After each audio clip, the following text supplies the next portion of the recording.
आज हम चैप्टर 3 के जो फॉर्मूला है इसकी बात करेंगे। इलेक्ट्रिक करंट के अंदर जो फॉर्मूला आते हैं स्टूडेंट इसकी बात करेंगे। First equal to current I equal to charges upon delta T formula है इलेक्ट्रिक करंट का। Instance current will be I equal to D Q by D T charge across in time और इसके opposite आई। अगर charge जो current है इसके proportional रहेगा T1 और T2 टाइम के अकॉर्डिंग काम करेगा।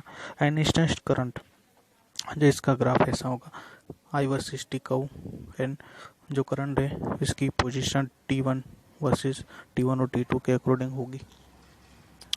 Electric current in the conductor and electric field और करंट आई के डायरेक्शन जो चार्जेस है इसके ऑपोजिट डायरेक्शन के अंदर होगी। Same to same drift velocity है, इसकी भी डायरेक्शन करंट और इलेक्ट्रिक फील्ड ई की ऑपोजिट डायरेक्शन के अंदर होने वाली है। ठीक है।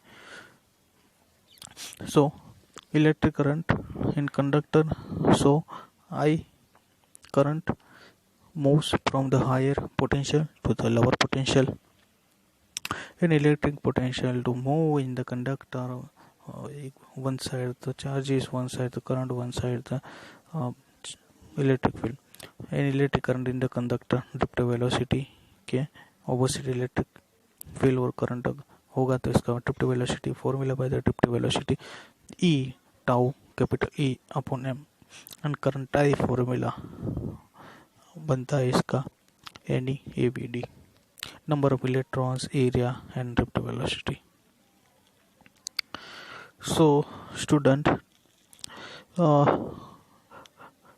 करंट आई का करंट डेंसिटी के अक्रॉस के अंदर मैं फाइंड करूंगा तो इसका फॉर्मूला बनेगा J equal to current by A. Next बनेगा formula J equal to NEBD।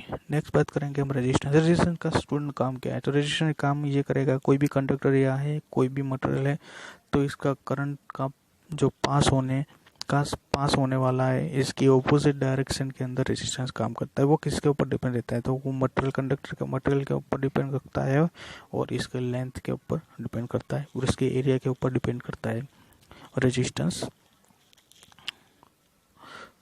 और रेजिस्टिविटी भी कैसे काम करते हैं तो रेजिस्टिविटी को रो से डिनोट करा जाता है तो रेजिस्टिविटी का फॉर्मूला बनता है R equal to rho L by A. Resistance versus temperature तो कंडक्टर रेजिस्टेंस इसके ऊपर काम करता है तो रेजिस्टेंस टेम्परेचर के ऊपर भी डिपेंड करता है कि कौन सा टेम्परेचर है कि कितना डिग्री का है तो रो टी जो फॉर्मूला बनता है टेम्परेचर का तो rho alpha equal to temperature coefficient of the resistivity जो इसका फॉर्मूला है। बाद में है ओम्स लॉ सबको पता है I equal to I V R या फिर V equal to I R versus proportional to V जो ओम का लॉ है। V equal to I R, अगर वोल्टेज करंट कोई भी V equal to I R में से कोई भी तीन में से कोई भी दो की वैल्यू मुझे पता है तो कोई भी एक की वैल्यू में फाइंड कर सकता हूँ इजीली, जो ओम्स का लॉ हमको बताता है। और for the insulator and the semiconductor temperature की हम बात करेंगे यहाँ पर तो टेम्परेचर वर्सेस जो रो है इसकी ग्राफ है और ड्रिफ्ट वेलोसिटी के अलग अलग फॉर्मूले है। नेक्स्ट है कि किरचॉफ लॉ के दो KCL और KVL है, एक तो करंट लॉ को फाइंड करता है एक तो वोल्टेज लॉ को फाइंड करता है। तो हम बात करेंगे यहाँ पर KCL का, किरचॉफ लॉ का। I1 और I2 की डायरेक्शन इनसाइड की है तो जो भी इनसाइड है इसको ऑपोजिट अगर आउटसाइड जाएगी तो वो नेगेटिव बनेगी। And the base of the conservation of the energy in the Kirchhoff law, इसको लूप लॉ भी बोला जाता है। लूप लॉ मतलब कि लूप को फाइंड करेगा। सपोज यहाँ पर तो लूप आप देख रहा है V1 V2 और V3, अगर ऑपोजिट डायरेक्शन होगी तो वो माइनस होगी इक्वल टू 0। अगर कोई लूप ऑपोजिट डायरेक्शन के अंदर होती है तब वो माइनस बनेगी। Kirchhoff law in the loop law कैसे काम करता है, दो मैंने कनेक्शन लगाए A और B, बीच में रेजिस्टेंस है B के डायरेक्शन के अंदर है।